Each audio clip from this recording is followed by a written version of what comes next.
and they usually died after he'd done it. Didn't they? He was like a kiss of death. You do Riker, you die.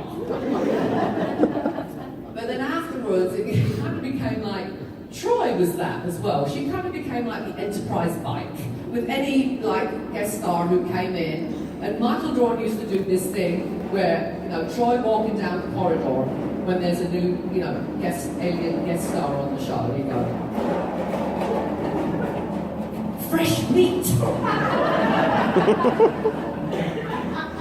So after Riker and Troy had both sown their oats for a few seasons, then they finally got together in the last movie. I think they were kind of together by Insurrection, although to be honest, I thought that movie was so boring, I kind of fell asleep at the premiere and like, wake me up when it's over. Did you like it? Insurrection? Really? I mean, it's really actually one really funny thing happened on Insurrection. We were up, not one, but a lot of funny things happened when we were shooting because we just had too much fun. But there were a lot of helicopter shots in Insurrection because we were up a mountain at Mammoth in California, and we called it our Magnificent Seven shot, where I think it was the four of us came up over the crest and we kind of walked down like heroes, and we were shooting this, and Jonathan was up in the helicopter, you know, because he was directing, and we went, okay, finally we got it, okay, on to the next shot, and we all had walkie-talkies, you know, to communicate with the helicopter. And then I heard Jonathan say, uh-oh, we got to do it again. I'm like, why are we going to do it again? He goes, Patrick stand-in was asleep on a rock. And he's in every shot. I'm like, you didn't notice this? Like an hour and a half? Really? The other thing about shooting up a mountain is that we had to go up the mountain in a helicopter. I'm not a big fan of helicopters, and it was one of those like MASH helicopters that didn't have doors, open on the side. So I went, okay, I'll just sit in the back because I'm scared of heights. I'll just sit in the back. And apparently in helicopters you have to sit according to weight. So the pilot said, oh no, you're not sitting in the back, you're sitting next to me. And I went, oh. So I literally had my eyes shut the whole time. Then of course, the lavatory breaks. There were no lavatories up there. So I know you don't call them lavatories because you have a problem with bodily functions in this country. But, so the bathroom or the restroom or whatever you want to call it, even though you don't take a bath or rest in that particular room. So I was like, oh my gosh, I need to go to the bathroom. I'm not getting in the helicopter to go to the bathroom. No, that is not going to happen. So I'd be like, okay, let me find a bush. So I was working under the assumption that if I can't see them, they can't see me. Wrong. But anyway, I found a better bush after that. But Donna Murphy, who was our wonderful guest lead actress in that film, at one point she said, I'm dying to go to the bathroom.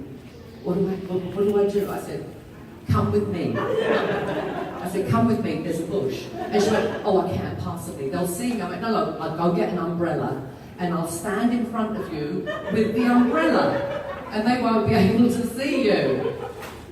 She is one of those proper ladies who can't pee when someone else is listening. So she couldn't even do the number one. So she did have to get in the helicopter and go down. But that first day, this has got nothing to do with Star Trek, but people who were in the room who heard me scream about an hour ago when my team scored in the football in England, the first day of Insurrection was the first day of the World Cup. And England were playing Poland, so at 11 o'clock California time. So my husband came with me. We'd left the house at 5 a.m. in the morning, so I could be in Mammoth by the time the game started, right? Well, I get loud, especially when England lost. And the next day, I see Donna Murphy, and she's like, are you okay? I'm like, yeah. She goes, I was going to call the police. I went, why?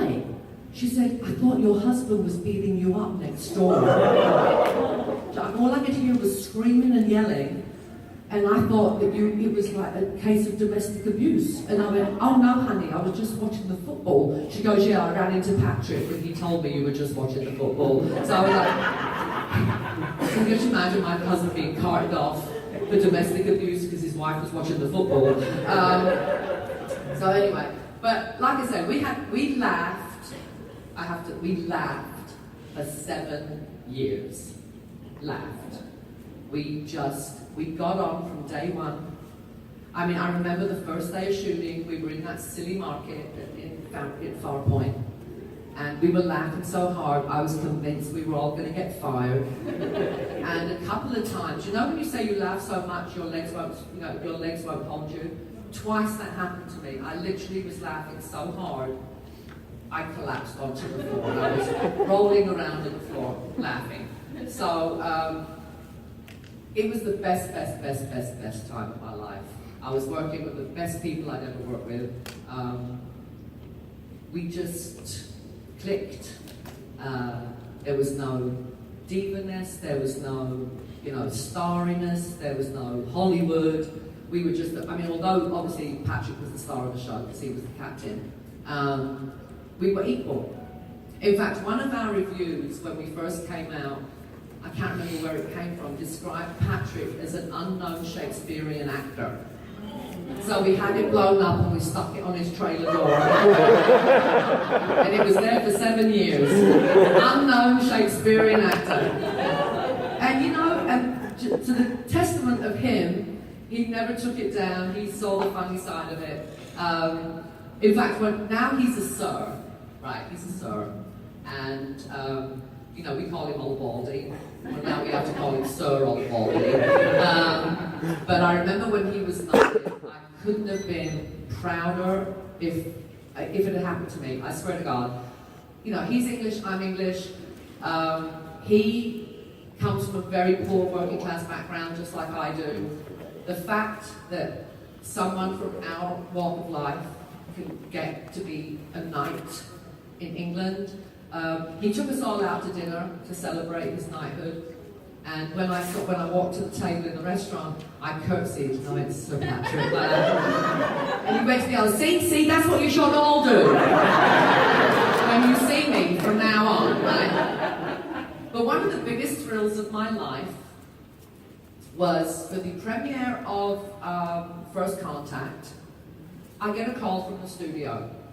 Marina, we've had a call from Buckingham Palace, and Prince Charles is going to be, we're having the premiere for his charity, the Prince's Trust, and he would like you to be his official escort for the evening. I went, you're talking to Marina, did you mean to call Patrick? No, he requested you. Well, never in my wildest dreams did I ever think I was going to be a royal date. So, I don't think I've actually ever been so nervous in my life. In the car, on the way to the movie theatre, my husband kept having to remind me to breathe, right? And so you've seen it, the actors stand in a line, and then whoever, the royal is, they're introduced to them. And so I'm standing in there, and I'm wearing like 6-inch heels. But I want to curtsy really low. I love the royal family. And so I'm practicing my curtsy in the line before he shows up. So how low can I get without falling over, right? What I didn't realise was we were on a live feed into the movie theatre. And all the audience can see is me bobbing up and down. No clue why I'm doing it. He's not there yet, So anyway, and then we're separated from our significant others. They're not presented to the prince. It's just us. So they're behind a red rope somewhere else. And then, of course, I couldn't sit next to my husband because I'm with the prince. So my husband's sitting behind me, and I hear him say, I don't care who he is, in America, he's in America, I don't care who he is, if he puts one finger on there, I'm hitting him in the back of the head. Suddenly, he's surrounded by Secret Service people looking at him like this, you know. So we're chatting when the movie starts. The things are going up at the beginning and the titles, and he goes, and where do you live? And I said, I live in Los Angeles now, sir. And he goes, okay. And where are you from? I said, well, I'm from Tottenham. He went, Tottenham? I said, yeah, I don't suppose you've ever been there, like that. And he goes, and do you like working in America? And I said, well, I do like working in America, but it's still one of my dreams to work at the National Theatre in London. And he goes, oh, well, I'm the patron. I'll put a word in. Liar, liar, pants on. Have I ever got a call? Now, obviously not a Star Trek fan, because halfway through first contact, he turns around to Patrick, who's sitting on the other side of him, and he goes, what's going on? And Patrick goes, oh sir, I think it's too complicated to explain. But yeah, like I said, so many things in my life have happened to me because of Star Trek that I would never have imagined in my wildest dreams would happen to me when I was growing up. I just think it goes to show that when you really, really want something, don't let anyone tell you no. Don't let anyone tell you no. My mom told me no from the age I was 3. No, you can't be an actress. No, you can't be an actress. And because I was a terrible child and never listened to my mother, I defied her, and look what happened. So don't let anyone tell you no, especially the younger people in the audience. If you have a dream, you follow it. And as long as you know it's what you really want to do and you really in your heart want to do that, don't let anyone tell you you can't do it. In any walk of life. In any walk of life. You have to follow your dreams. Otherwise, why are we here? And it may not be a work thing. It may be a hobby. It may be something you enjoy doing. It could be anything. But if you don't try, you'll never know, right? And people say to me, oh man, you were so lucky to get Star Trek as soon as you arrived in America. And I went, luck is when opportunity meets preparation, right? It doesn't just happen. If I was a rubbish actress and hadn't worked really hard on my script when I got the audition for Star Trek, I wouldn't be standing here today. So it does take hard work, but it's so worth it when it works out at the end, kids. It's really worth it. I'm a living example, okay? So, let's do some questions now. Yes, darling? So I asked you yesterday about your appearance in SG-1, and I was actually told to ask you about the parachute experience. Oh, the parachute, okay. This is Hollywood in a nutshell, right? In Stargate, I played this Russian scientist. And at one point in the episode, we all had to jump out of an aeroplane with a parachute on. Obviously, we didn't really have to jump out of an aeroplane because I wouldn't have done that job if I really had to jump out of an aeroplane. That is not on my bucket list to fling myself into the sky. So they put these parachutes on us, and then we had to jump out and land on a foam mattress. And apparently I wasn't good at it. And they were like, no, Marina, you're just like plopping. Look at Ricky Dean, he does it right. So watch you. And then, and actually, because Stargate was based on the Air Force, right? They had real Air Force guys as their consultants. And this Air Force dude comes up to me and he goes, you know, that's a real parachute in there. I went, what? He goes, it's a real parachute, everything is authentic. I went, but I'm not going to use the parachute. I'm not pulling any strings. It weighs 50 pounds. You could have filled the damn parachute bag with newspaper. It would have weighed an ounce. And I wouldn't have put my back out. Which I did. Jumping 50 times out of a pretend aeroplane with 50 pounds on my back. Like, you know, not exactly the sharpest knives in the drawer sometimes in Hollywood, I have to say. So yeah, that was what happened there. It was ridiculous. He was like so proud of himself. Oh, that's a real parachute. And I went off at him. I'm like, you idiot. Yeah, I don't have a problem speaking my mind, ever. Ever. Next question. Come on, people. Yes, love. What would you have liked to see Troy do or get to do in the series of movies? Well, one thing I did realise doing Star Trek was my first series that I was a regular in, and one thing I realised is, and I didn't realise it then, is that the writers are writing for 7 people and a bunch of guest stars every week, and they're constantly rewriting the script, and they work like crazy. And people who make suggestions for their character, the writers are really happy to hear them. They don't have to work as hard thinking stuff up. So I used to say to the writers, well, come on, guys, what does she do? Okay, we know she works out in hideous leotards, right? And we know she has an insane mother. What else do we know about her? And they'd say to me, well, what do you want to do? And I'm like, I'm the actress, you're the writer, come up with something. That was the wrong answer. The people who came up with stuff, like Brent and Gates and Bob Picardo on Voyager, their stuff got written in, right? So that was the lesson. You learn something from every experience, and that's the lesson I learned from Star Trek is the writers are open to suggestions, right? I think probably of all the characters, Troy had more question marks after her name than any other character. We didn't really know her as well as many of the other characters. I mean, look, Worf. He was an orphan. He had more relatives than the rest of us put together. How does that work, right? So that's something that I would definitely do differently in the future. Because I realise now why they were saying, what do you want to do? I don't know what I would have done. You know what, I'd have to be honest. I was just happy to be employed. I was just happy I was getting a check every week. I was happy that I wasn't, living on cup of noodles. I was just really happy to be there. So I really can't find any downside to having been on the show. Because even if I didn't get as much stuff as some of the other characters, my stuff was good. Because I was the emotional one. So my stuff was always like dramatically challenging.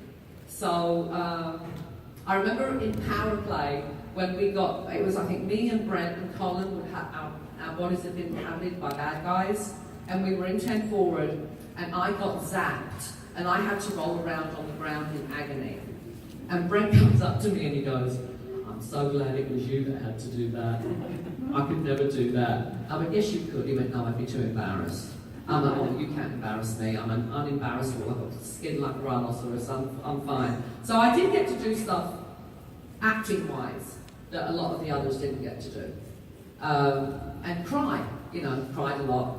Okay, wish I taught you to cry. Well, you really can do that? I'm like, no, of course not. Next question. Yes, darling. Did you enjoy working on Mass Effect? Okay. A few years ago, someone in the audience put up their hand and said that very same thing. And I went, what are you talking about? And they said, you're a voice in the game called Mass Effect. And I went, no, I'm not. And they went, yeah, you are, your name's on the thing. And I went, they're lying to sell more games. I said, I had forgotten. I have never, apart from Tetris, I have never played a video game in my life. I'm really good at Tetris though. I'm really good at Tetris. I start at level 9. That's how good I am. Yeah, I'm good at Tetris. But because I'm not into that whole gaming world, or I'm not into animation, I'm not into any of the stuff that you kids like, I had clean forgotten that I had done the voice on Mass Effect. So, I can't remember.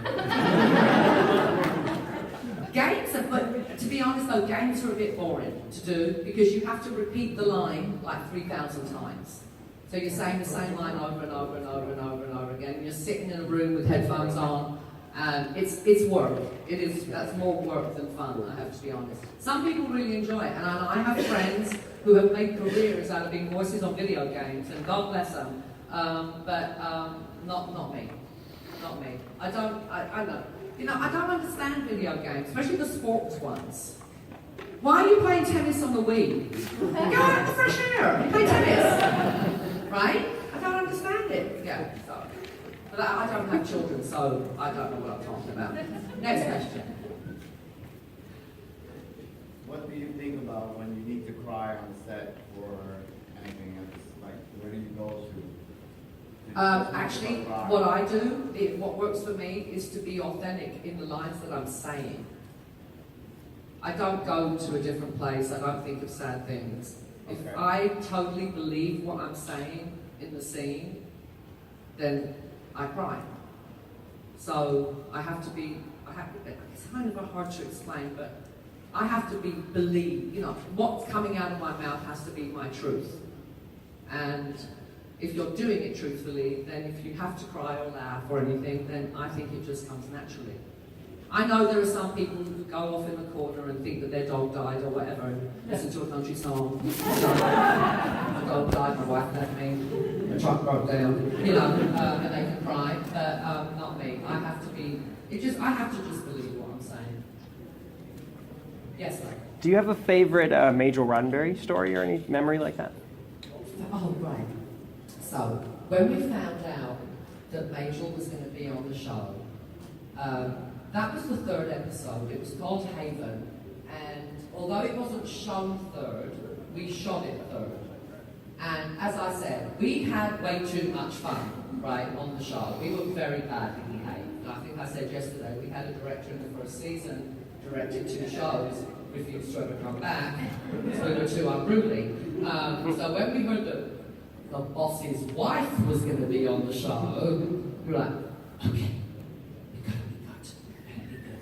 She's coming and she's going to report back to Jean and we're not going to be in trouble if we're acting like we normally do. And then she came on the set. And then after about 10 minutes, we realised she was wackier than the rest of us put together. And she fit right in. One of the greatest things about when Majel was on the show was that we saw more of Gene Roddenberry. He used to come and watch her act. And he'd sit in his director's chair and just look at her adoringly. It was precious. It was so great. They were still, obviously, after years and years and years, still totally in love. And that was the perk of her being on the show. We got to see Gene much more. Next question. You have the best hair, young lady. She's hiding now. Her hair is awesome. Next question. Yes, love. Why did it only last 3 years? Why did the series why was it bumped? Honey, my series lasted 7. Oh, I'm sorry. Yeah, that's the original series that only lasted 3. I know I'm old, but I'm not that old. Do I look like I could have been in my 20s in 1967? I wasn't sure which. I should bloody Coco, thank you very much. But I know why it only lasted 3 years, because no one was watching it. Really? Yeah. Why do you think they pull shows? If people are watching, they don't get pulled.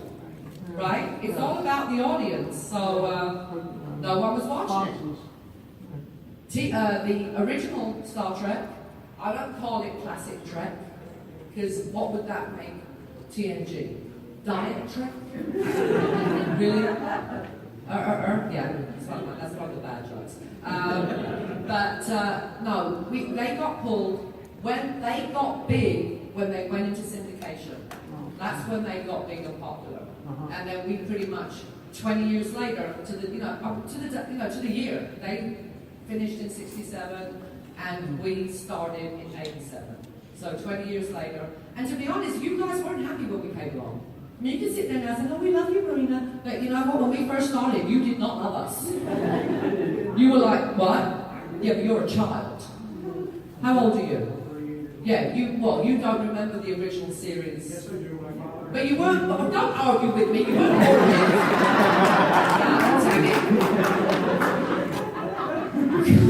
Life, I'm pulling teeth up here, honestly.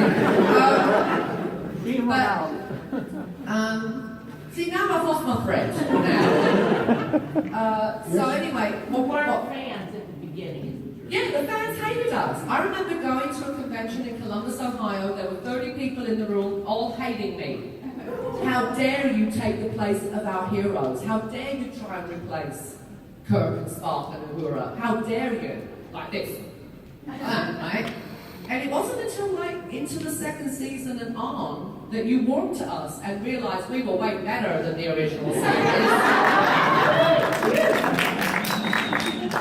I know I'm biased, but it's true.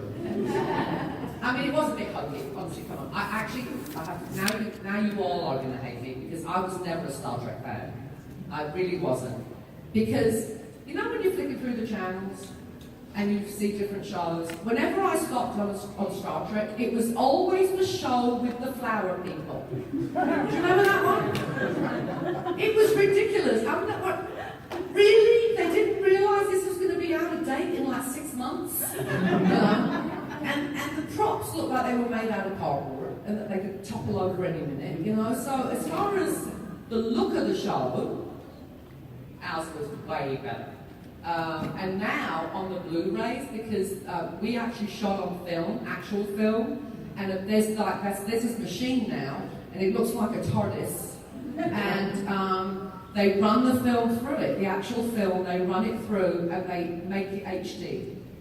So I went to CBS, they wanted to show me how it looked, and it looks like we shot it yesterday on the Blu-ray. Everything is crystal clear. You know that big creature in the encounter at Farpoint, it had those tendrils hanging down? Well, those tendrils had tiny little feathers on that you couldn't see originally, and now they're all crystal clear. So it looks really amazing. I'm glad that I'm in HD 30 years ago. Not now. They said, how do you feel about HD? I said, well, I hate it now, but I like it back then. It's excellent. But yeah, now, oh my God, I despair when I watch myself on the TV. I've gotten to that point where I look better in real life than I do on camera, which is really depressing. Because everything is so harsh and so clear now that you really can't hide anything. So we aging actresses are like wanting to slit our wrists every 5 minutes, but that's the way technology's gone. Next question. Yes, love. What did you think about Riker's character? Your thoughts on it and how it went for their relationship? As regards to their relationship, well, you were late, so I think I've spoken about this already. I actually preferred Tom Riker to Will Riker. Do you remember Tom Riker? He was the brother. He didn't lean quite as much when he walked.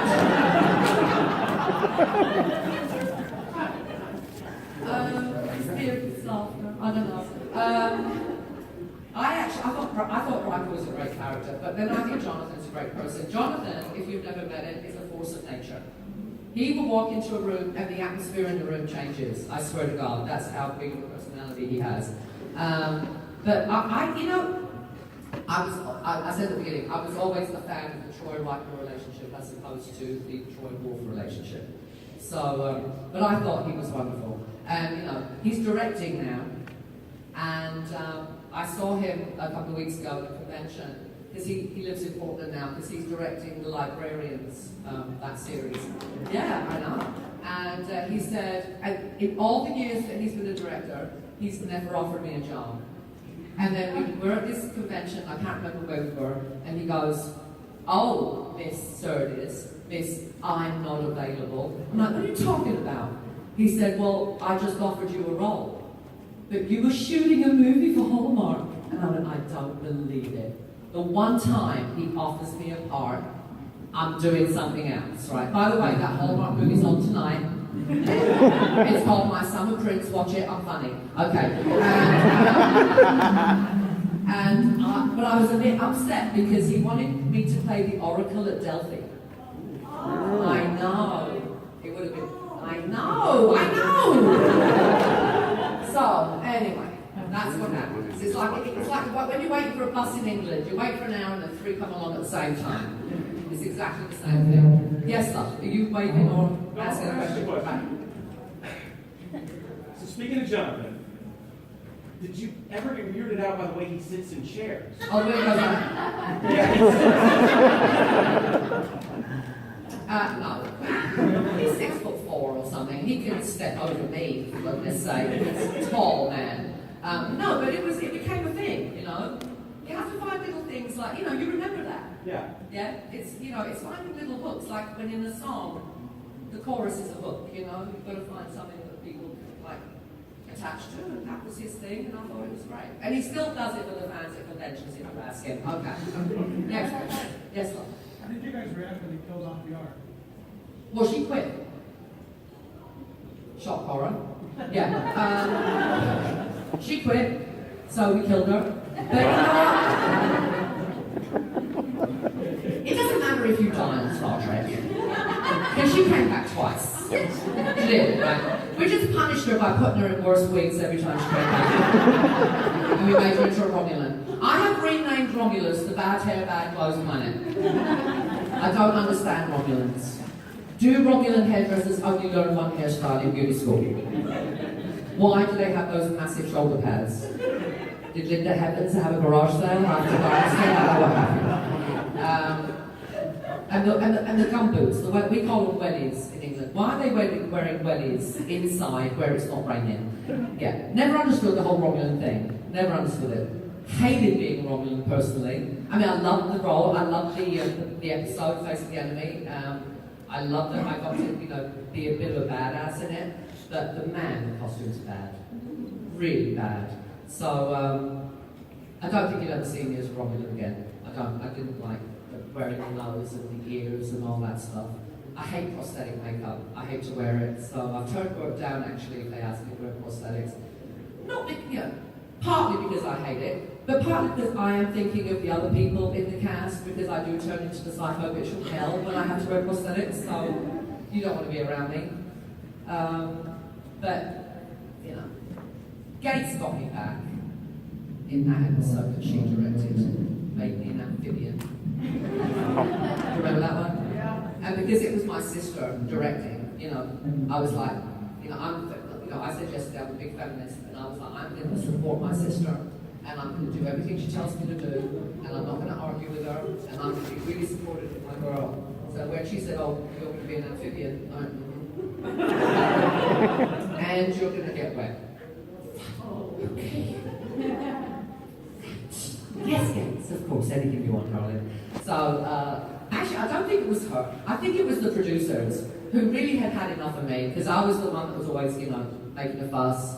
I don't know if I told, you know, Michael Dorn in the first season, you know, he had to, well, not in the first season, the 7 seasons he had to wear the, you know, the turtle head. And we used to get facials at the same place. I mean, don't tell Michael Dorn or Brent that I told you they got facials. But we all used to get facials at the same place. And the facial lady said to me one day, Marina, you really have to talk to Michael Dorn because he's scarring from the blood.